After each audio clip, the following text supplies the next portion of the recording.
बिस्मिल्लाहिर्रहमानिर्रहीम, अस्सलाम वालेकुम। मेरा नाम है मनोहर हुसैन और हमने कल बेटा पढ़ा था केटायन का टॉपिक। ठीक है, हमने केटायन के बारे में तमाम बातें कर ली थी। एक सवाल छोड़ा था मैंने आपको लास्ट पे, अगर आपको याद पड़ता हो। अगर किसी ने इसका जवाब दिया तो बहुत अच्छी बात है।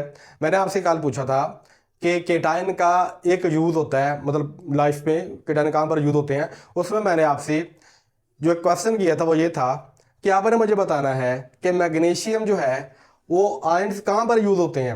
हमारे सेल के अंदर एक ऑर्गेनेली होती है, उसमें यूज़ होते हैं। ठीक है, मैंने आपको हिंट भी दिया था कि अगर वो हमारे पास मैग्नीशियम का आयन प्रॉपरली ना बने तो वो ऑर्गेनेली काम नहीं करेगी और अगर वो काम नहीं करेगी बेटा तो हमारे जिस्म में 50% चीज़ें नहीं बनती। और आपको पता है हमारे बॉडी का ड्राई वेट जो होता है उसका 50% बेटा होता है प्रोटीन्स।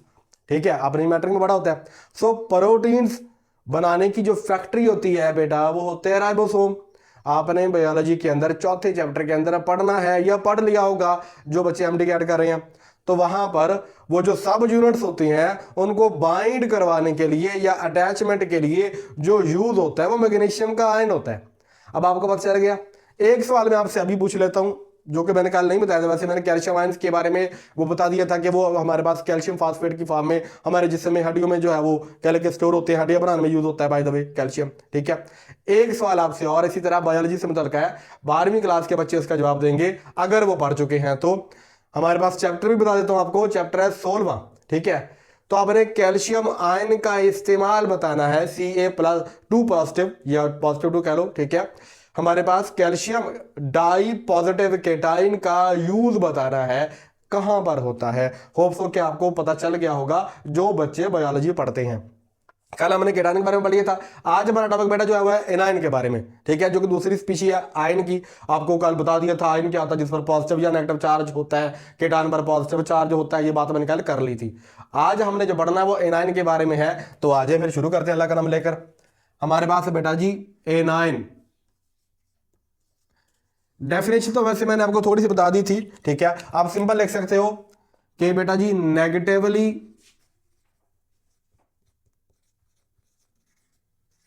चार्ज्ड स्पीशीज, उनको बेटा आप एनाइन कहते हैं, जिन पर नेगेटिव चार्ज होता है। सिंपल। ठीक है, अगर आप इसकी प्रॉपर डेफिनेशन बनाना चाहें तो आप ऐसे भी लिख सकते हैं बेटा, एन एटम और group of atoms which carry negative charge. Simple. यानी एक एटम हो, ग्रुप ऑफ एटम हो जिस पर नेगेटिव चार्ज होता है बेटा, वो आपके पास एनाइन होता है। ठीक है, तो अब हमने इसको समझना भी है। ये डेफिनेशन तो सिंपल सी है, मैटर के लेवल में आ जाती है, इसको हम समझ के चल रहे हैं। ठीक है, जैसे हमने कहा केटायन के बारे में बात की थी। ठीक है, तो सबसे पहले हम कल भी बात की थी कि फॉर्मेशन, यानी आपके पास जो एनाइन है वो बनता कैसे है ये देखना हमने। ठीक है, एनाइन कैसे बनता है हमारे पास। मैं आपको सिंपल सी एग्जांपल लिख देता हूं। से जी आपके पास है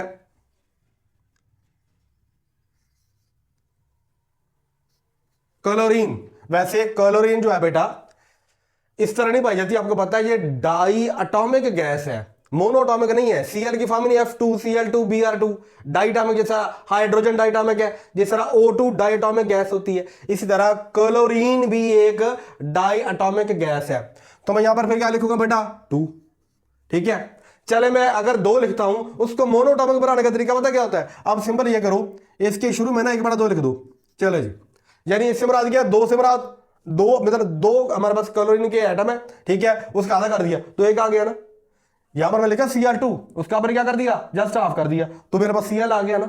ये तरीका होता है। तो मैंने एक क्लोरीन का एटम लिया, उसके अंदर मैंने एक इलेक्ट्रॉन को ऐड कर दिया, और इलेक्ट्रॉन को ऐड करने के बाद इस पर जो बेटा चार्ज आया है वो आया है ये वाला नेगेटिव। यहां पर 1 लिख लो तो ठीक है, ना लिखो तो भी ठीक है, क्योंकि 1 के से मुराद जहां पर कुछ नहीं होता वहां पर ऑलरेडी 1 होता है। जिस सरकार बोला था अपने सोडियम पर +1 था। ठीक है, तो ये बन गया बेटा क्या, क्लोराइड आयन। ठीक है, इसमें आपने एक इलेक्ट्रॉन ऐड किया है और बना है क्लोराइड आयन।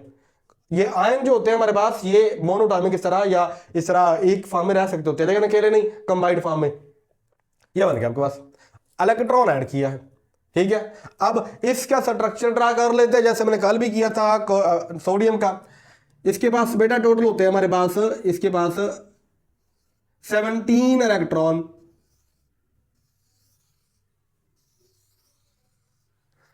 अब देखिए जरा, यहां पर आ जाएगा बेटा 1 2 3, 2 यहां पर आ गए, 2 यहां पर आ गए, 2 2 4 2 6 और 2 8, 8 2 10 हो गए, ठीक है। बाहर की शेल में 1 2 3 4 5 और बेटा 6 और एक यहां पर लगा लो, चले, ठीक है। ये बन गया आपके पास बेटा क्या, 7 बन गया। अब देखिए जरा कितने इलेक्ट्रॉन बेटा हो गया आपके पास, 1 2 2 4 2 6 2 8 2 10 2 12 2 14 2 16 और 1 17, ठीक है। तो अब लिख सकते हैं बेटा यहां पर क्या, कि आपके पास जो क्लोरीन है इसके पास बेटा 17 प्रोटॉन है और 17 ही बेटा इलेक्ट्रॉन है। सिंपल, आपको पता है, कल भी बताया था, जितने हमारे पास प्रोटॉन होते हैं उतने ही इलेक्ट्रॉन होते हैं, क्योंकि हमारे पास जो एटम होता है इलेक्ट्रिकल न्यूट्रल होता है, ठीक है। अब यहां पर अब हमारे पास क्या बना, ये 17 और 17 जीरो बन गया, यहां पर जो चार्ज है वो जीरो आ गया, यानी जितने प्रोटॉन है उतने इलेक्ट्रॉन है, ओवरऑल कट गया। अच्छा, अब जरा अगर मैं इसको एक इलेक्ट्रॉन और ऐड कर दूं, इसके अंदर मैं ऐड कर दूं, यानी मैं इसमें लिख दूं ऐड किया आपने, क्या बोला, 1 इलेक्ट्रॉन। अब जरा जरा देखकर मुझे बताना क्या बना आपके पास, प्रोटॉन बेटा कितने, प्रोटॉन आपके पास 17, इलेक्ट्रॉन कितने, जरा इलेक्ट्रॉन कितने मैंने क्या बोला, 18, क्योंकि एक इलेक्ट्रॉन ऐड हो गया ना, ऐसे ही है ना। अब जरा देखो, ये पॉजिटिव के 17, ये नेगेटिव के 18, तो यहां पर जवाब क्या बचेगा, नेगेटिव का 1 बच गया, यहां पर आपके पास माइनस का 1 बचा, ऐसे ही है इलेक्ट्रॉन, ठीक है, यानी एक एक्स्ट्रा आ गया, ठीक। अब इसी के अंदर एक इलेक्ट्रॉन ऐड कर दिया आपने। इलेक्ट्रॉन के ऐड करने के बाद चले, जो नया वाला इलेक्ट्रॉन ऐड हुआ है ना, से यहां पर आ गया, एक इलेक्ट्रॉन यहां पर आ गया, ठीक है। इलेक्ट्रॉन जो यहां पर ऐड हुआ है उसकी वजह से इस पूरे क्लोरीन के एटम पर माइनस का चार्ज आ गया है, यानी अब ये क्लोरीन जो है आपके पास हम बन चुका है नेगेटिव, ये वाला 1 क्लोराइड बन गया, आयन बन गया A9 वाला, ठीक है। अब हमारे पास फॉर्मेशन समझ आई। कल भी मैंने बताया था कि केटाइन क्यों बनता है, क्योंकि ऑक्टेट रूल को फॉलो करना होता है, अपने आप को स्टेबलाइज करना होता है, नियरेस्ट नोबल गैस कॉन्फ़िगरेशन हासिल करनी होती है आपने। ये तमाम बात आपके जो चैप्टर है 6 उसके अंदर पढ़ाई जाएगी आपको, ठीक है। यहां पर भी अगर गौर करें तो बाहरी शेल में कितने इलेक्ट्रॉन थे, 2 4 6 और एक साथ था ना, एक इलेक्ट्रॉन आने से अब बाहर वाले में 8 इलेक्ट्रॉन मुकम्मल हो गए ना, तो अब कह सकते हो अब ये ऑक्टेट को फॉलो करेगा, है ना। तो अगर किसी एटम ने इलेक्ट्रॉन लिया है तो भी वो ऑक्टेट को फॉलो करने के लिए लिया होगा। कल मेटल्स इलेक्ट्रॉन दे रहे थे, अपने बाहर वाले शेल में से इलेक्ट्रॉन निकाल रहे थे, वो भी इसलिए कर रहे थे कि उनका ऑक्टेट मुकम्मल हो जाए। सो केटाइन फॉर्मेशन हो या एनाइन फॉर्मेशन हो, बात एक है, उन्होंने अपने आप को स्टेबलाइज करना होता है, और स्टेबलाइज करने के लिए उन्होंने इलेक्ट्रॉन को गेन करना है या लॉस करना है, ठीक है। अब इलेक्ट्रॉन को गेन करने के लिए या लॉस करने के लिए हमने कल पढ़ लिया था कि जब आपने इलेक्ट्रॉन को निकालना है तब आपको एनर्जी देना पड़ेगी। अब आ जाओ यहां पर, ये तो अपने कर दिया ऐड क्लोरीन के अंदर इलेक्ट्रॉन ऐड, ठीक है, तो हमारे पास क्लोराइड आयन बन गया। इस तरह आप ऐड करेंगे ब्रोमीन के अंदर तो ब्रोमाइड Br माइनस, फ्लोरीन के अंदर ऐड करोगे तो फ्लोराइड आयन बन जाएगा, ठीक है। ये आपके 17 ग्रुप आता है, ठीक है, या 7A ग्रुप आता है आपके पास, ठीक है बेटा जी। उसके अंदर इसके बारी शेल में 7 इलेक्ट्रॉन होते हैं। इसी तरह अगर आप नाइट्रोजन में ऐड करोगे, नाइट्रोजन के बारी शेल में है बेटा जी 5 इलेक्ट्रॉन, उसको 3 देने पड़ेंगे, समझ आ रही है। इस तरह इसके ऊपर कोई ना कोई चार्ज आएगा, ये एनाइन फॉर्मेशन है। तो हमने बात कर ली कि फॉर्मेशन में हमारे पास जब एक नॉन मेटल, ये वाली बात कल गौर करो, कल हमने क्या बोला था कल कल हमने बोला था कि केटाइन हमेशा कौन बनाता है बेटा, मेटल्स, और एनाइन फॉर्मेशन कौन करेगा भला, नॉन मेटल्स। ठीक है, chlorine, bromine, fluorine, nitrogen, oxygen, ये तमाम के तमाम बेटा क्या है, नॉन मेटल्स ये तो है। ठीक है, तो यहां पर जो आएगा ना एन एटम और ग्रुप ऑफ एटम्स, ठीक है, यहां पर आप लिख सकते होते हो कि ये जो एटम्स होते हैं आमतौर पर वो कौन से होते हैं बेटा जी, नॉन मेटल्स। ठीक है, ये मैं जानबूझकर बाद में लिखता होता हूं, तारीफ में एक ही तब घुसेड़ दिया जाए ना, हर बात को एक तरतीब के साथ एक्सप्लेन करना होता है। पहले मैंने आपको एटम के बारे में बता दिया, उसके बाद आपको बता दूं, जैसे कल बताया था कि ये जो हमारे पास इलेक्ट्रॉन लॉस करने वाले या गेन करने वाले होते हैं ना, लॉस करने वाले मेटल्स होते हैं, गेन करने वाले नॉन मेटल्स होते हैं। तो आमतौर पर जो आपको एनाइन नजर आएंगे एटॉमिक फॉर्म में, ठीक है, जिसमें हमारे पास एक ही कह लो कि एटम यूज हुआ होगा या मोर देन वन एटम हो सकते हैं, वो कौन से होते हैं बेटा जी, नॉन मेटल्स। चले ऑक्सीजन के एग्जांपल भी लिख लेते हैं। ऑक्सीजन है आपके पास, ठीक है, अगेन O2 की फॉर्म में लिखेंगे बेटा, इसमें आ जाएंगे 2 इलेक्ट्रॉन, तो ये बन जाएगा बेटा हमारे पास क्या भला, ऑक्सीजन पर बेटा चार्ज क्या आएगा, -2।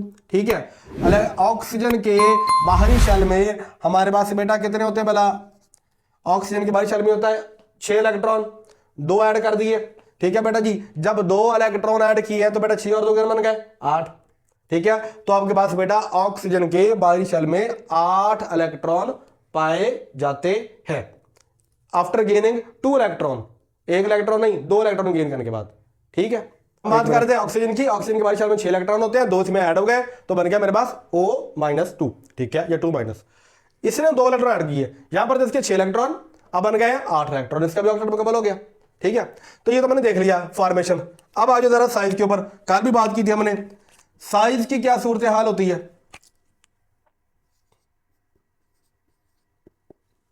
ठीक है, अब जरा गौर करो, मैं बजाय कि आपके लेकर पहले समझाऊं, यहां पर गौर करो। पहले थे 17 प्रोटॉन जो कि 17 इलेक्ट्रॉन को अट्रैक्ट कर रहे थे। ठीक है, मैं आपको सिर्फ एक के लिए बता देता हूं, यानी ये यहां पर मौजूद है, आपको कल भी बताया था, ये पॉजिटिव इसलिए लिखा होता है कि दरमियान में प्रोटॉन होते हैं। ठीक है, प्रोटॉन। ठीक है, वैसे न्यूट्रॉन भी होते हैं, कल आपको पता है सब एटॉमिक पार्टिकल बहुत सारे होते हैं। ठीक है, लेकिन मेजर जो हम उसी को डील कर रहे हैं, प्रोटॉन अपने ऑर्बिट्स में पाए जाने वाले इलेक्ट्रॉन होते हैं उनको खींचते हैं बेटा, इसको खींचेंगे, इनको भी खींचेंगे, इसी तरह बाहर वाले इलेक्ट्रॉन को भी अपनी तरफ खींचते हैं।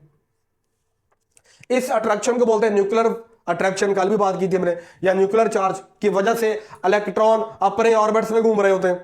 ठीक है, अब जब ये प्रोटॉन 17 है, इलेक्ट्रॉन भी 17 है, उनकी गिरफ्त तो कह लो कि ठीक ठाक होगी, इक्वल होगी।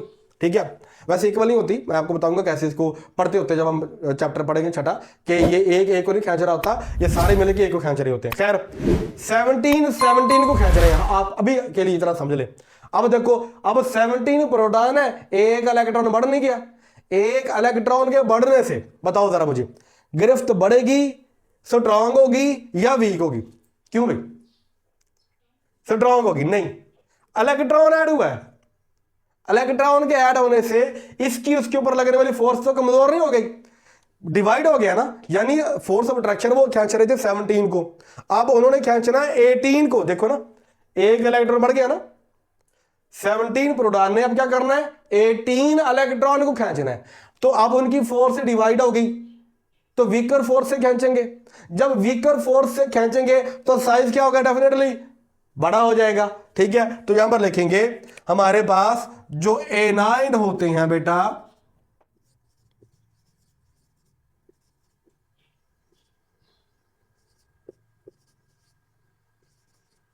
Larger in size as compared to their parent atom.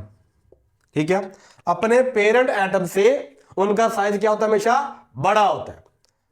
इसका साइज यानी क्लोराइड का साइज क्लोरीन के साइज से बड़ा होगा, क्लोराइड का साइज क्लोरीन के साइज से बड़ा होगा। और कितना बड़ा होता है आपके पास, जो इसका साइज है आपके पास होता है बेटा जी 99। मैं आपको यहां पर लिख देता हूं, इसका साइज था बेटा 99 पिकोमीटर। साइज ऑफ क्लोरीन, ठीक है। जबकि जो क्लोराइड है इसका जो साइज आ गया 181 पिकोमीटर। अब जरा बताओ, उसका साइज देखो 99 है, इसका साइज है हमारे पास 181 पिकोमीटर। इसका साइज बड़ा हो गया, इमेजिन करो तकरीबन इसका डबल बनता है 99, कितना बनता है? इतना ही बनता है तकरीबन, ठीक है। डबल कह रहे थोड़ा सा उससे कम है, ठीक है। इतना ही हमारे पास डबल हो गया। एक इलेक्ट्रॉन के ऐड होने से उसका साइज बहुत बढ़ गया। इसकी रीजन पता क्या होती है? इसकी रीजन एक तो बता दी कि न्यूक्लियर की अट्रैक्शन कम हो गई, दूसरा इफेक्टिव जो शील्डिंग इफेक्ट होता है, ठीक है ना, जो शील्डिंग इफेक्ट होता है वो भी बढ़ गया।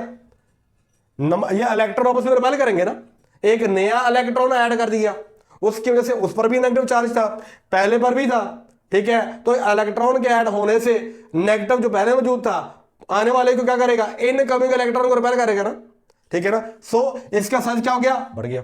सो हम कहते हैं यहां पर कि जो हमारे पास A9 है उसके बनने के बाद उसका जो साइज होता है अपने पेरेंट एटम से बढ़ जाता है। केटायन का छोटा निकाल बोला था हमने। ये सवाल है, ये आपको सवाल आया हुआ है, लेकिन ये सवाल इधर नहीं आता, ये सवाल आपको छठे चैप्टर में आता है। एनायनिक रेडियस जो होता है हमारे पास वो लार्जर इन साइज होता है या ग्रेटर इन साइज होता है as compared to its parent atom. अपने पेरेंट एटम से उसका साइज बड़ा होता है। क्यों होता है? क्योंकि इलेक्ट्रॉन के ऐड होने से रिपल्शन एक तो बढ़ेगी, ठीक है, between the electrons, shielding effect बढ़ेगा, और दूसरा बेटा हमारे पास न्यूक्लियस की जो फोर्स ऑफ अट्रैक्शन है या न्यूक्लियर चार्ज है वो डिवाइड होने के कारण कम हो जाएगा, ठीक है। कम फोर्स लगेगी तो इसलिए आधा साइज बढ़ जाएगा, ठीक है। यहां तक समझ आ गया आपको? हमने बात कर ली। अब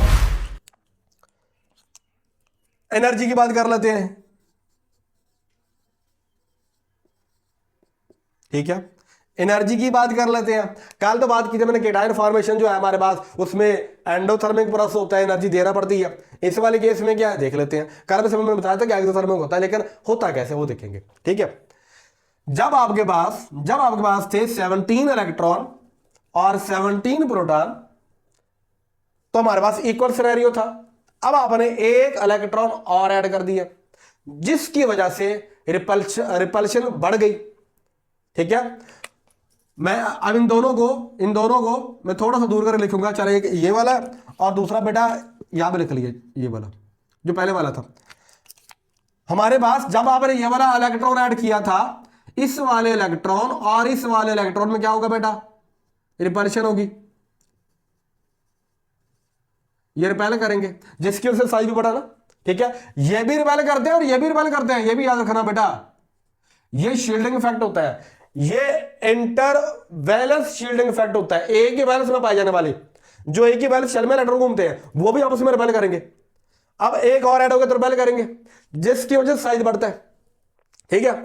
और जब रिपल्शन बढ़ जाए तो सिस्टम अनस्टेबल हो जाता है। लेकिन बेशक जब रिपल्शन बढ़ती है सिस्टम क्या होता है? अनस्टेबल।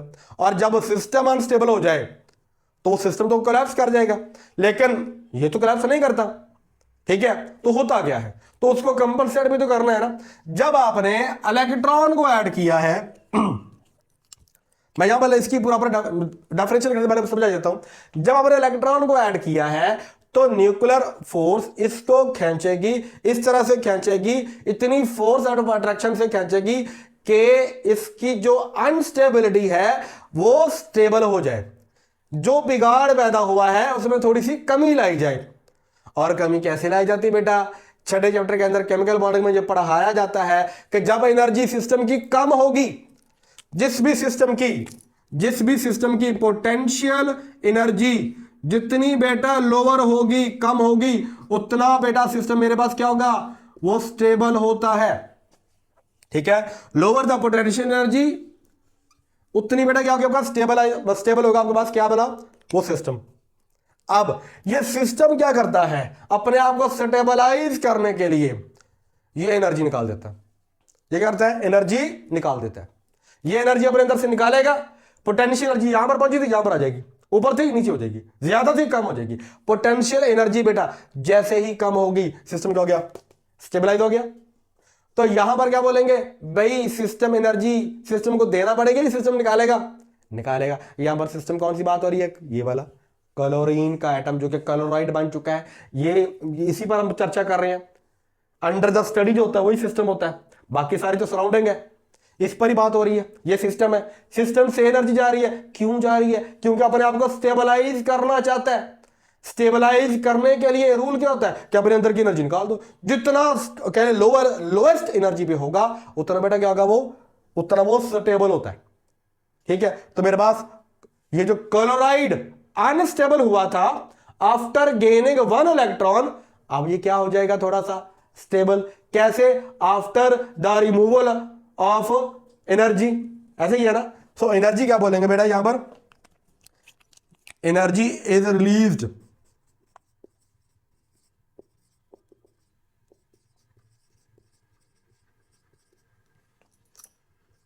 To stabilise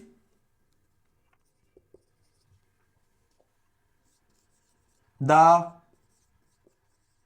system. ठीक है ना, to stabilise the system. So ऐसी एनर्जी को बेटा आप लोग क्या कहते थे पहला, जो कि सिस्टम से बाहर जाए, एक्सोथर्मिक। ठीक है, और बेटा इसका साइन क्या होता है, कल भी मैंने बात की थी, इसका बेटा साइन होता है आपके पास नेगेटिव डेल्टा एच आ जाएगा। ठीक है, एनर्जी सिस्टम से बाहर जा रही है, एनर्जी बाहर जा रही है। अच्छा, ये कब होगा बेटा हमारे पास, जब आपके पास एक यूनी नेगेटिव आयन बनता है। ठीक है, यहां पर लिख देता हूं, energy is release to stabilise the system, exothermic reaction है। और ये कब होगा, यूनी नेगेटिव, जब आपके पास यूनी नेगेटिव सिस्टम बनता है तब ऐसा होता है।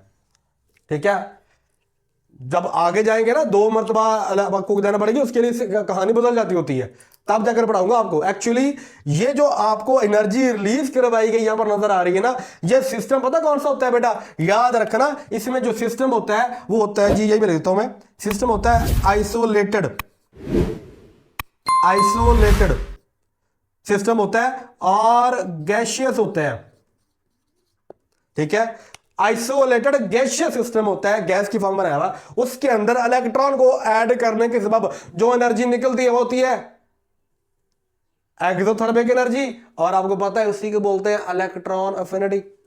ठीक है, इलेक्ट्रॉन अफिनिटी यही होती है।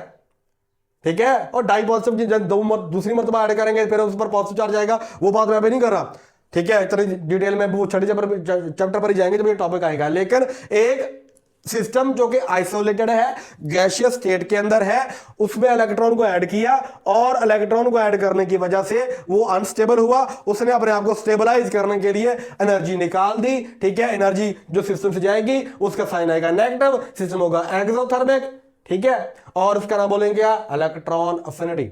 आपको इलेक्ट्रॉन अफिनिटी की डेफिनेशन भी मैंने करवा दी, हालांकि वो छठे चैप्टर में जाकर आएगी।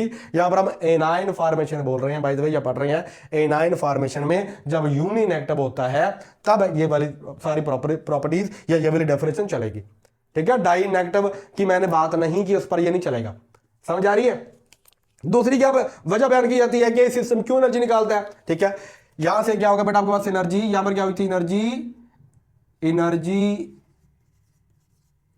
जो है वो रिलीज हुई थी। ठीक है, यहां से जब आपने इलेक्ट्रॉन को ऐड किया था।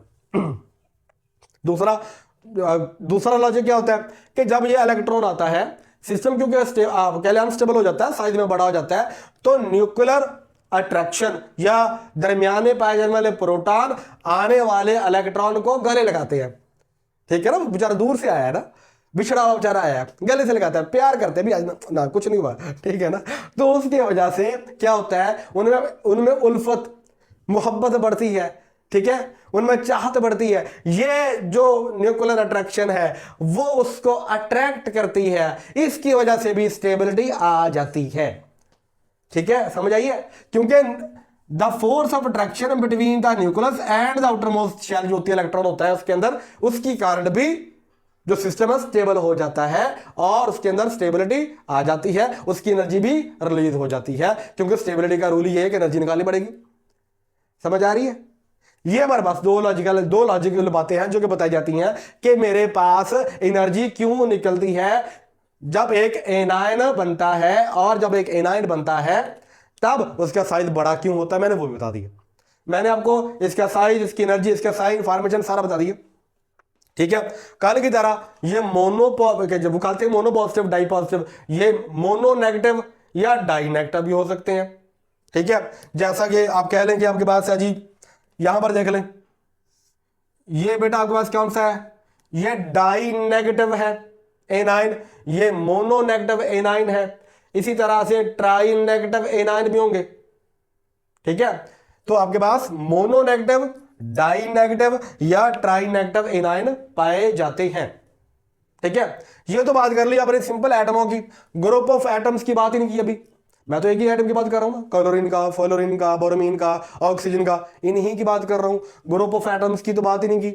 पॉली अटामिक केटाइन कल पढ़े थे हमने, पॉली अटामिक एनाइन भी तो होते हैं ना। पॉली अटामिक केटाइन कम होते हैं, पॉली अटामिक एनाइन ज्यादा होते हैं। ये बात मैंने कल आपको नहीं बताई थी। ठीक है ना, तो मैं अभी थोड़ी देर में आपको इसको एक्सप्लेन करता हूं। लेकिन आपके बुक वाले ने जो मेंशन किया हुआ है वो है जी मेरे पास ये वाला हाइड्रोजन आ गया, हाइड्रोक्सिल ग्रुप आ गया।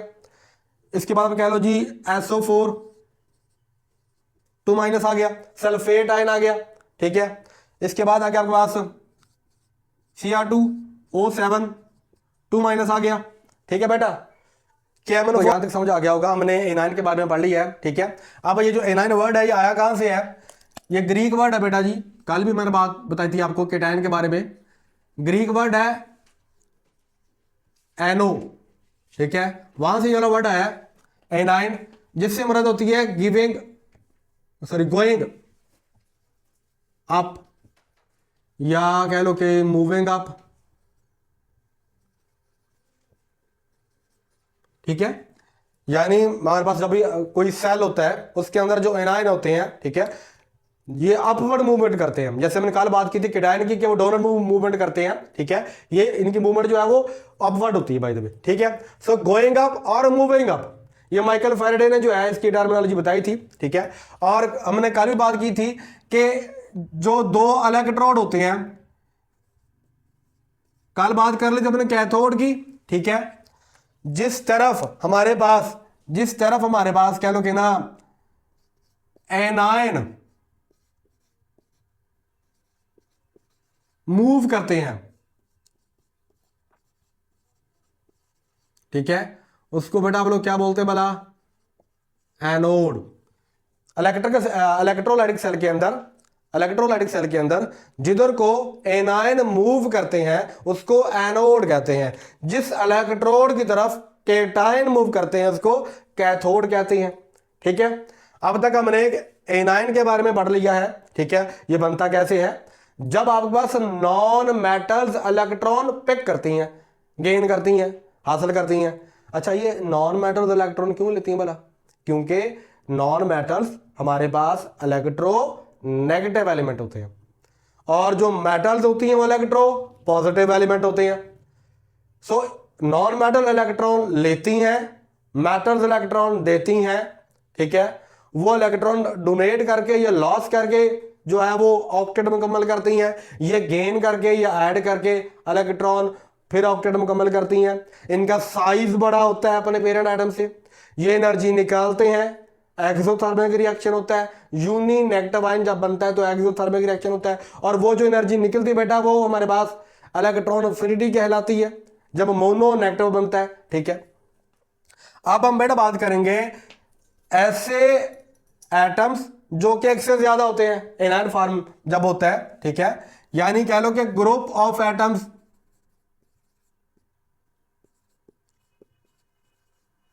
ठीक है। अब ग्रुप ऑफ एटम्स को बेटा क्या कह सकते हैं भला, ग्रुप ऑफ एटम्स कह लें या कह लें कि पॉली एटॉमिक एनायंस।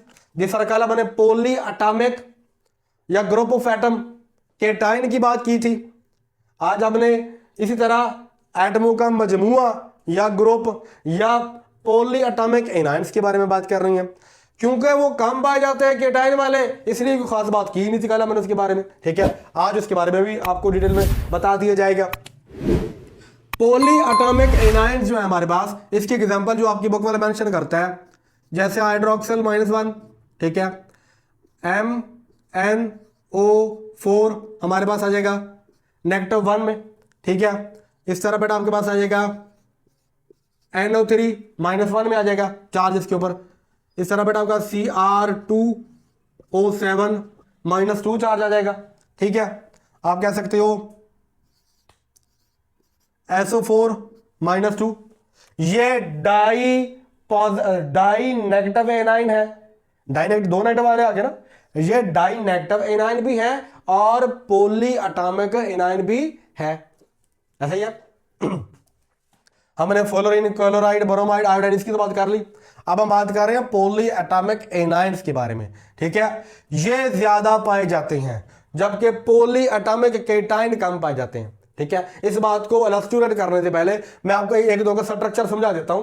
ठीक है, उससे आपको बातें बहुत सारी वाज़ेह हो जाएंगी। जैसा कि चले मैं बात, आपने ही देखा होगा बेटा, कभी ना कभी तो देखा ही होगा, H2SO4 ये नाम सुना होगा, केमिकल का बादशाह कहते हैं इसको।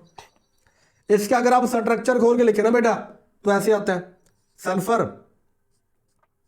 Double bond oxygen, double bond oxygen, single bond hydroxyl group.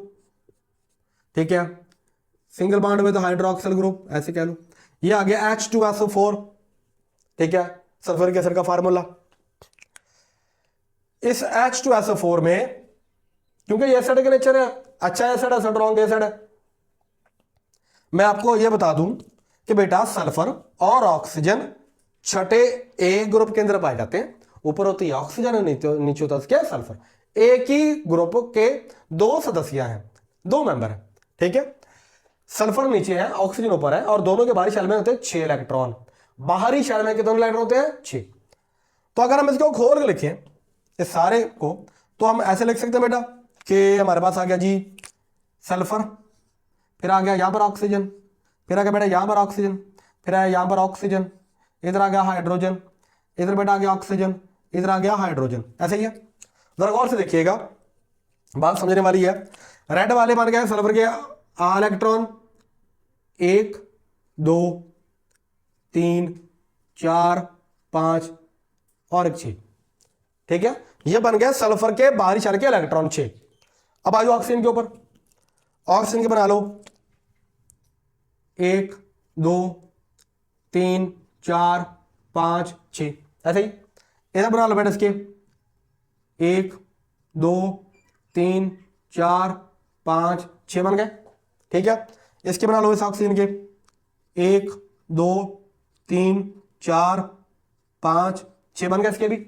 इसके भी बाहरी शेल में 6 इलेक्ट्रॉन होते हैं, 1 2 3 4 5 6 हो गया। हाइड्रोजन डुप्लेट रूल को फॉलो करता है, हाइड्रोजन के अंदर 1 इलेक्ट्रॉन होता है, अगर उसको एक और मिल जाए तो डुप्लेट मुकम्मल हो गया। ये आ गया हाइड्रोजन का, और ये भी किसका आ गया बेटा? हाइड्रोजन का। क्या यहां तक समझ आया? मैंने ऑक्सीजन के बाहरी शेल में 6 इलेक्ट्रॉन बना दिए, मैंने सल्फर के बाहरी शेल में भी 6 इलेक्ट्रॉन बना दिए। ठीक है, अब जरा समझना है आपने बड़ी तवज्जो के साथ। ठीक है, कि ये बंदा बांड जो होते हैं हमारे पास, ये इस पर नेगेटिव चार्ज कैसे आता है? देखो, एक बांड इनके दरमियान बन जाएगा, एक बांड तो इनके दरमियान बन जाएगा, एक बांड इनके दरमियान बन जाएगा। ऐसे ही है, इसी तरह इनके दरमियान में एक बांड बन जाएगा, एक बांड इनके दरमियान बन गया। ठीक है, नहीं एक बांड इनके दरमियान बन गया, सल्फर ये इन दो अलग इलेक्ट्रॉनों ने मिलकर बांड बना दिया, इन्होंने बना दिया। याद रखना, आप लोगों ने ऐसे नहीं बनाना, क्योंकि इसमें बांड भी शो हो रहा है और इलेक्ट्रॉन भी है। ये मैं तो आपको समझाने के लिए ऐसे लिख रहा हूं ना कि इस इलेक्ट्रॉन और इस इलेक्ट्रॉन दोनों ने मिलकर एक बांड बना लिया, इसी तरह ऊपर वाले ने बनाया। ठीक है, इसी तरह बेटा एक बांड यहां पर बन गया, या तो 2 इलेक्ट्रॉन लिखोगे लिवस के वो मुताबिक, लिवस का ये डॉट वाला स्ट्रक्चर होता है ना ये वाला। ठीक है, तो या तो इस तरह एक लाइन खींचोगे या 2 इलेक्ट्रॉन बना दोगे, दोनों बातें नहीं चलेंगी। मैं इसलिए लिख रहा हूं समझाने के लिए। ठीक है, तो यहां पर 2 इलेक्ट्रॉन है, ये दोनों मिलेंगे तो एक बांड बन गया, ये 2 इलेक्ट्रॉन मिले तो एक बांड बन गया, और ये 2 मिले तो एक बांड बन गया। देखो ये बना हुआ गया, क्या ऑक्टेट मुकम्मल हो गया? हाँ जी, देखो जरा गौर करो। सल्फर का 1 2 3 4 5 6 7 8 9 10 11 12।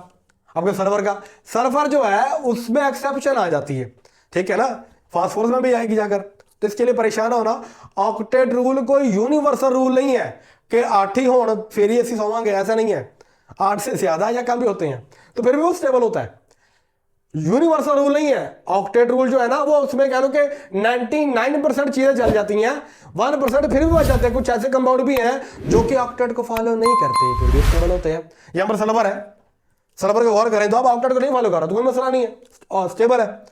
ऑक्सीजन का देखो 2 2 4 2 6 और 2 8, इसके 8 मुकम्मल हो गए। इस ऑक्सीजन के देखो 2 2 4 2 6 2 8, इसके मुकम्मल हो गए, क्योंकि कोवेलेंट बॉन्ड दोनों तरफ गिने जाएंगे। ये जो इलेक्ट्रॉन है वो इसका भी है और इसका भी, ये तेरा भी इलेक्ट्रॉन है और मेरा भी, क्योंकि म्यूचुअल शेयरिंग है, बाहमी इश्तराकत है, ठीक है। जैसे वो मूवी में नहीं कहता कल जो तेरा था आज वो मेरा है, कल भी मेरा ही रहेगा, इस तरह करके। तो ये दोनों का जो इलेक्ट्रॉन है वो दोनों तरफ है, ठीक है। ये 2 2 4 2 6 2 8, इसके भी 8 मुकम्मल हो गए। लेकिन हाइड्रोजन के इसका क्या मुकम्मल हो गया? डुप्लेट मुकम्मल। इसका बेटा क्या मुकम्मल होगा? ऑक्सीजन का ऑक्टेट मुकम्मल हो गया इसका, ऐसे ही है। ये ऑक्टेट को नहीं फॉलो कर रहा है, यहां पर कोई मसला नहीं है, खैर है। अब इसकी नेचर क्या बेटा? इसकी नेचर क्या है? एसिड की नेचर है। और एसिड की डेफिनेशन क्या होती है? देखो मैं एनाइन में एसिड पढ़ा रहा हूं आपको, ठीक है ना। तो आपको पढ़ाना इसलिए थोड़ा सा लाजमी है क्योंकि आपने ये स्ट्रक्चर देखना कि ये बनता कैसे है, ठीक है। आज तो आपकी बुक वाला ये कुछ नहीं बताता, ऐसा कुछ नाम लिख दिया, उसने रीजन भी नहीं पूछी आपसे, ना बताया। कोई बॉदर ही करता है कोई टीचर के बताया कोई किताब पर लिखा हुआ है, अल्लाह खैर सला जी, बहुत ज्यादा पाए जाते हैं, बनते कैसे जाने जाए ली, ठीक है। तो यहाँ पर क्या ऑक्टेट, ये डुप्लेट। हाइड्रोजन यहां से निकालेगा। एक अच्छा एसिड वो होता है जो कि बड़ी आसानी से H पॉजिटिव आयन दे देता है। एक अच्छा एसिड कौन है जो कि बड़ी आसानी से H पॉजिटिव आयन दे देता है। तो यहां से H पॉजिटिव आयन गया, यहां से भी H पॉजिटिव आयन गया। दोनों हाइड्रोजन अपना अपना इलेक्ट्रॉन देकर गए हैं। क्या बोला मैंने? इलेक्ट्रॉन जो हाइड्रोजन का था वो अपना पास लेकर नहीं गए बल्कि ऑक्सीजन को देकर गए हैं। H की फॉर्म में नहीं गए, हाइड्रोजन पॉजिटिव की फॉर्म में गए हैं। यानी ये जब जो यहां से निकला है तो निकला है H positive, leaving behind that electron. तो इसके वाला भी बच गया और इसके वाला भी बच गया। इसी तरह जब यह हाइड्रोजन यहां से जाएगा तो यहां पर क्या बचेगा? H पॉजिटिव चला गया। अच्छा ये जाएगा क्यों? क्योंकि अच्छा ये फिर गेर वही बात कि ज्यादा डेप्थ में ना जाए तो ये होता है बेटा 3.44। ऑक्सीजन की ज्यादा इलेक्ट्रॉन नेगेटिविटी है 3.44, हाइड्रोजन की है 2.1 बचा रहेगी। इसकी 2.1, इसकी 3.1 इलेक्ट्रॉन नेगेटिविटी। जो ज्यादा इलेक्ट्रॉन नेगेटिव होगा इलेक्ट्रॉन को अपनी जानब ज्यादा खींचेगा, सिंपल सी बात, ठीक है। तो ये जो हाइड्रोजन है ये जब जाएगा तो ये नहीं कि अपना इलेक्ट्रॉन ये रेड वाला लेकर ना वो देकर जाएगा, लेकर नहीं बल्कि देकर जाएगा। तो यहां से आप कह सकते हैं ये वाला इलेक्ट्रॉन यहां पर शिफ्ट हो गया, समझ आया? अब इसको मैं इधर लिखने लगा हूं, जरा गौर कीजिएगा। मेरे पास था एक सल्फर, मेरे पास बैठा एक सल्फर, इधर था डबल बॉन्ड ऑक्सीजन, इधर था डबल बॉन्ड ऑक्सीजन, ठीक है। ये दोनों वाले ये तो वैसे रहे। ऊपर नीचे क्या था? एक बॉन्ड इधर था ऑक्सीजन के साथ, एक बॉन्ड इधर था ऑक्सीजन के साथ, ऐसे था। जरा गौर करो कितने इलेक्ट्रॉन थे? 1 2 3 4 5 और 1 6। तो क्या लिखेंगे यहां पर हमारे पास होंगे बेटा जी 1 2 3 4 5वां इसका है, छठा किसका था भला? हाइड्रोजन का जो छोड़कर गया, ऐसे ही है ना। इसी तरह यहां पर देखो छठवां इलेक्ट्रॉन किसका आ गया? हाइड्रोजन का, बाकी ऑक्सीजन के थे। देखो ऐसे थे 2 2 4 और 2 6, 2 2 4 और 2 6, 2 2 4 6, और दरमियान में एक बॉन्ड है, एक यहां पर मौजूद है और एक यहां पर, बन गया ना 8। इसका भी 8 मुकम्मल, इसका भी 8 मुकम्मल। अगेन ये हमारे पास ऑक्टेट फॉलो कर रहा है, ठीक है। और जरा गौर करो जब इस पर एक इलेक्ट्रॉन आया तो एक माइनस चार्ज, इधर से इलेक्ट्रॉन गया तो 2 माइनस चार्ज। क्या ख्याल है, एक नेगेटिव चार्ज इसका रेड इलेक्ट्रॉन जो कि हाइड्रोजन का, उसकी वजह से एक नेगेटिव यहां पर आ गया, एक नेगेटिव चार्ज यहां पर आ गया, तो मैं लिख नहीं सकता SO4 2 माइनस चार्ज? क्यों बेटा, लिख सकता हूं ना मैं। समझ आया इसका कि मेरे पास सल्फर के ऊपर माइनस चार्ज 2 वाला क्यों आया? अब समझ आया जो पोली एटॉमिक एनाइन है वो कैसे बनते हैं। पोली एटॉमिक एनाइन बुक वाले ने सिंपल आपको एक मिसाल दी है बी की और सिंपल देकर चला गया, ठीक है। तो ये मैंने बताया पोली एटॉमिक एनाइन कैसे बनते हैं, उन पर ये -2 चार्ज आ गया, ऑक्टेट को भी फॉलो कर रहे हैं। अब यहां से जवाब निकलता है कि ये जो ऑक्सीजन है ये इलेक्ट्रोनेगेटिव एलिमेंट है। ऑक्सीजन क्या बेटा, इलेक्ट्रोनेगेटिव एलिमेंट है, और इलेक्ट्रोनेगेटिव एलिमेंट अपना ऑक्टेट मुकम्मल करने के लिए इलेक्ट्रॉन गेन करते हैं। समझ आया? इस वजह से ये ज्यादा पाए जाते हैं, जबकि केटाइनिक मॉलिक्यूल जो होते हैं वो कम पाए जाते हैं। ये तो एक वजह है, और भी सुनो भी हमारे पास, ठीक है। यहां तक समझ आ गया इसका। मैं आपको इसी तरह नाइट्रेट का समझा देता हूं एक और, ठीक है। उसके बाद फिर मैं आपको रीजनिंग बताता हूं कि हमारे पास के नॉन मेटल्स जब एनाइन बनाती हैं तो पॉली एटॉमिक एनाइन ही ज्यादा क्यों बनते हैं? क्योंकि अभी एक लाइन सुनो थोड़ी सी हाथ में कर लिए कि नॉन मेटल्स ज्यादा पाई जाती हैं। सिंपल सी बात है। ऑक्सीजन बताओ जरा, ऑक्सीजन है, फ्लोरीन है, कार्बन है, हमारे जमीन पर 21% ऑक्सीजन पाई जाती है। अर्थ क्रस्ट के ऊपर ज्यादातर नॉन मेटल पाई जाती हैं। और जब नॉन मेटल बॉन्ड बनाती है अमूमन क्या करती है, वो इलेक्ट्रॉन गेन करती है। तो यहां पर क्या था, नॉन मेटल बॉन्ड किससे बन रहा था, नॉन मेटल के साथ। इलेक्ट्रॉन क्या किया, गेन किया। इलेक्ट्रॉन को गेन करने के बाद वो पॉली एटॉमिक एनाइन ही बनेगा, केटायन थोड़ी बनेगा। समझ आया लॉजिक? समझ आया मैं क्या बता रहा हूं? ये बहुत महत्वपूर्ण बात मैंने बोली है, बड़ी अच्छी बात बोली है आपने। बोल कहते नहीं होता कि भाई नॉन मेटल ज्यादा पाई जाती हैं, मेटल्स कम पाई जाती हैं। नॉन मेटल्स जब नॉन मेटल से बॉन्ड ज्यादा बनाएंगे, वो कंपाउंड ज्यादा पाए जाएंगे, तो उनके जो एनाइन है ज्यादा बनेंगे। समझ आ रही है? प्लस जितने मिनरल्स जमीन से निकाले जाते हैं उनके अंदर भी ऑक्सीजन कुछ होती है, ऑक्सीजन के कंपाउंड होते हैं, इसलिए भी वो ज्यादा पाए जाते हैं। फिर नॉन मेटल जब नॉन मेटल के साथ बॉन्ड बनाती है तो बॉन्ड कौन सा बनता है, कोवेलेंट बॉन्ड। कौन सा बॉन्ड बनता है, कोवेलेंट बॉन्ड, ठीक है।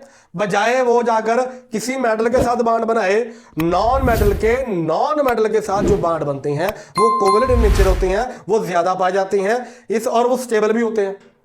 इस वजह से जो हमारे पास पॉली एटॉमिक एनाइन है वो ज्यादा पाए जाते हैं, जबकि पॉली एटॉमिक केटाइन कम पाए जाते हैं।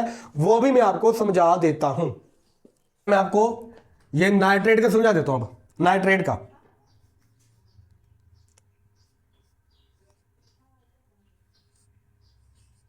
Double bond oxygen, single bond oxygen, ठीक है। और इधर आ गया बेटा oxygen with hydrogen, HNO3 nitric acid. आपको कभी ना कभी नाम सुना ही होगा। अच्छा, इनका अब लेवस का जो डॉट क्रॉस वाला स्ट्रक्चर होता है, ठीक है, क्रॉस में नहीं लिख रहा, डॉट लिख रहा हूं, ठीक है, कलर चेंज कर रहा हूं, वो बना लेते हैं। नाइट्रोजन के बाहरी शेल में होते हैं 5 इलेक्ट्रॉन, तो बनाऊंगा मैं 1 2, यहां पर बन गया 3, ठीक है बेटा जी, और ये बन गया 4, ठीक है। हाँ जी,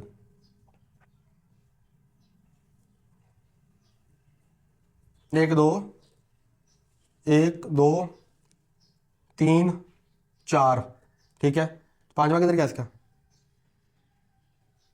HNO3, 2 इसके साथ बनाएगा बाहर, एक इसके साथ, एक इसके साथ। अच्छा, ठीक है, कोई मसला नहीं, यहां पर आएगी 2, और यहां पर हमारे पास आ गया बेटा ऑक्सीजन, इधर भी आ गया ऑक्सीजन, इधर भी आ गया ऑक्सीजन, इधर आ गया हाइड्रोजन। देखो यहां पर आपके पास आ गया बेटा जी 1 2 3 4 5 6, ठीक है, यहां पर 6 इलेक्ट्रॉन ऑक्सीजन के। इस ऑक्सीजन के पूरे करो 1 2 3 4 5 6। इस ऑक्सीजन के पूरे करो बेटा 1 2 3 4 5 6, हो गया मुकम्मल। अच्छा हाइड्रोजन का एक ये वाला, नाइट्रोजन के बाहर होते हैं 5 इलेक्ट्रॉन, नाइट्रोजन में रहता है 3 बाण, 5 इलेक्ट्रॉन है, 3 बाण बनाएगा, शेयर करेगा, उसका 8 मुकम्मल हो जाएंगे, ठीक है। देखो यार कैसे बनते हैं, बाण कैसे बनते हैं। एक बाण तो बन गया इनके दरमियान में, ऐसे करके शेयर कर लिया, नाइट्रोजन के और ऑक्सीजन के 2 बाण ये बन गए, ठीक हो गया। इसके साथ बेटा जी इसके 2 इलेक्ट्रॉन यहां पर मौजूद है, एक बाण के बाहर बन गए, यहां पर 3 बाण बन गए।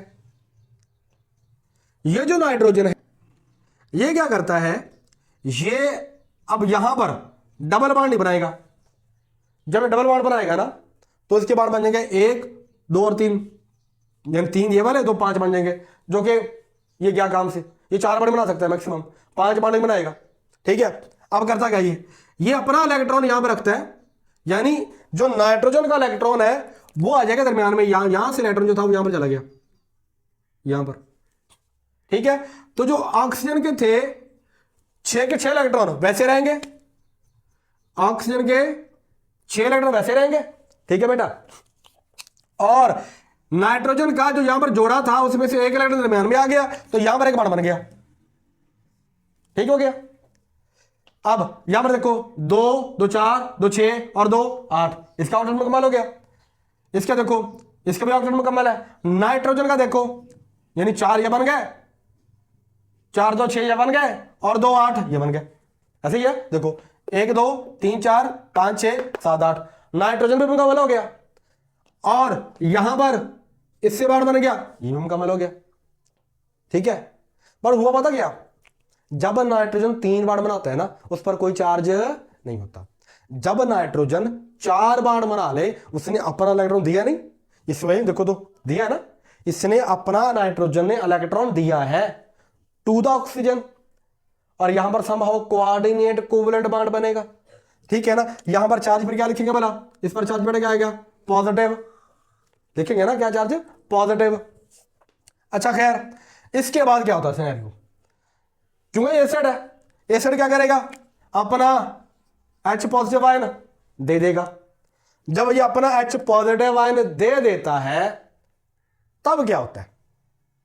अच्छा एक और बात भी सुनो, इस ऑक्सीजन ने इलेक्ट्रॉन लिया है ना इस नाइट्रोजन से, तो बताओ इस पर क्या चार्ज आया होगा, नेगेटिव आया है ना। देखो ना यहां पर तो इसके जो 6 में इलेक्ट्रॉन मुकम्मल है, इसके 6 इलेक्ट्रॉन मुकम्मल है, इसने एक और ले लिया, पेयर की फॉर्म में बाण बना लिया, तो इस पर क्या चार्ज आएगा, नेगेटिव चार्ज ही आएगा। जिधर से इलेक्ट्रॉन गया है उधर पॉजिटिव चार्ज, जिधर ऐड हुआ है उधर नेगेटिव चार्ज, इधर से गया है इधर को गया है, इधर पॉजिटिव, इधर क्या गया नेगेटिव, समझ आ गया। तो इधर पॉजिटिव चार्ज आया, इस पर क्या चार्ज आया नेगेटिव। वैसे भी अगर ना पता चल रहा हो, जो भी ऑक्सीजन का सिंगल बॉन्ड हुए उस पर चार्ज नेगेटिव होता है, याद रखना, ठीक है। अब क्या हुआ, यहां से बेटा हमारे पास नाइट्रोजन, इधर था डबल बॉन्ड, इधर था बेटा सिंगल बॉन्ड विद ऑक्सीजन, इधर की बात हो रही है ऑक्सीजन। जरा गौर करो, ये भी H पॉजिटिव की फॉर्म में क्या होगा, ऐसे ही है ना, एसिड है, H पॉजिटिव क्या, और जब ये H पॉजिटिव फॉर्म में गया होगा तो ये वाला बॉन्ड यहां पर शिफ्ट हो गया होगा, यानी हाइड्रोजन अपना इलेक्ट्रॉन ऑक्सीजन को देकर गया है, तो लिहाजा उसकी वजह से यहां पर बेटा एक आ गया इलेक्ट्रॉन किसका, हाइड्रोजन का। बाकी देख लो ये किसका, यहां यानी ये दोनों आ गए यहां पर, फिर 2 ये वाले 4, ये देखो 2 2 4 2 6 और 2 8, बट क्योंकि अब इसने एक्स्ट्रा हाइड्रोजन का इलेक्ट्रॉन भी ले लिया, लिहाजा इसके ऊपर चार्ज क्या है बेटा नेगेटिव। अब देखो क्या था, इधर क्या था बेटा पॉजिटिव, इधर क्या था बेटा नेगेटिव, इधर क्या था नेगेटिव। इस पॉजिटिव और इसके नेगेटिव को कैंसिल कर दिया, जवाब क्या बचा NO3-1। समझ आया। नाइट्रेट पर नेगेटिव चार्ज होता है। अच्छा गौर करो तो क्या हो रहा है, ये नॉन मेटल है ऑक्सीजन, वैसे हाइड्रोजन भी नॉन मेटल ही है, लेकिन हाइड्रोजन ऐसी नॉन मेटल है जो इलेक्ट्रॉन लेना पसंद नहीं करती बल्कि वो इलेक्ट्रॉन देना पसंद करती है। समझ आई। जो हाइड्रोजन है अमूमन ज्यादातर जब उसका पाड़ा उसका वास्ता नॉन मेटल से बढ़ता है ना तो वो इलेक्ट्रॉन क्या करती है, लॉस करती है। ठीक है, इलेक्ट्रो पॉजिटिव ज्यादा पाई जाती है, H पॉजिटिव की फॉर्म में ज्यादा पाया जाता है, जबकि हाइड्राइड H नेगेटिव की फॉर्म में वो कम पाया जाता है। इससे मुराद ये नहीं कि पाया नहीं जाता, पाया जाता है। ठीक है, तो ये देखो बन गया, ये पॉजिटिव ये नेगेटिव कैंसिल कर दिया, ये बन गया। यहां तक क्लियर हो गया। तो मैंने ये बता दिया, एक मैंने इसका बता दिया आपको, एक मैंने इसका बता दिया कि पॉली एटॉमिक एनाइन बनते कैसे हैं, क्योंकि नॉन मेटल्स होती हैं, नॉन मेटल्स इलेक्ट्रॉन कबूल करती हैं, नॉन मेटल के साथ कंबाइन करती हैं, कोवलेंट बॉन्ड बनाती हैं, ज्यादा स्टेबल बॉन्ड बनता है, ज्यादा नेचर में यही पाए जाते हैं तो बॉन्ड भी यही बनाएंगे। पॉली एटॉमिक एनाइन भी इसी के ज्यादा होते हैं, पॉली एटॉमिक केटाइन कम पाए जाते हैं। याद समझ आ गया बेटा। अब इसके बाद आता है हमारे पास NH4 पॉजिटिव। ठीक है, जो पॉलीएटॉमिक केटाइन है, पॉलीएटॉमिक केटाइन NH4 पॉजिटिव, उसको मैं जल्दी से लेके दूंगा सब्ट्रैक्शन बनाकर। आपको वैसे आइडिया हो ही गया होगा।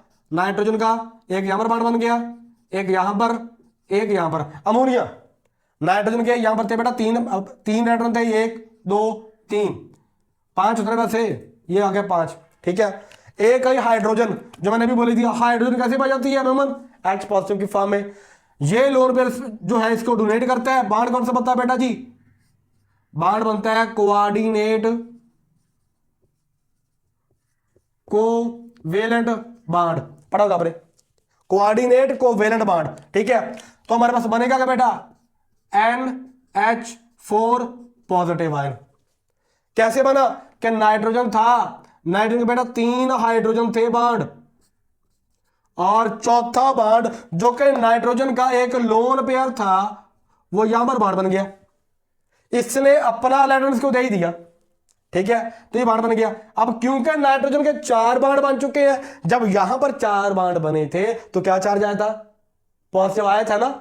अब यहां पर भी कितने बॉन्ड बन गए, दे दिया बॉन्ड बन गए, 4 बन गए ना, ऐसे करके। ठीक है, अमूमन इसको एरो से बनाया जाए, ऐसे एरो बना के, जो कि एरो क्या रिप्रेजेंट कर रहा होता है पहला कि ये बॉन्ड कोवेलेंट है, कोऑर्डिनेट कोवेलेंट बॉन्ड है, from the donor to the acceptor, ये बॉन्ड बन गया। और ये मेरे पास NH4 पॉजिटिव आयन बना है जो कि केटाइन का मॉलिक्यूल है। कौन सा बेटा है, सॉरी मॉलिक्यूल, पॉलीएटॉमिक केटाइन है।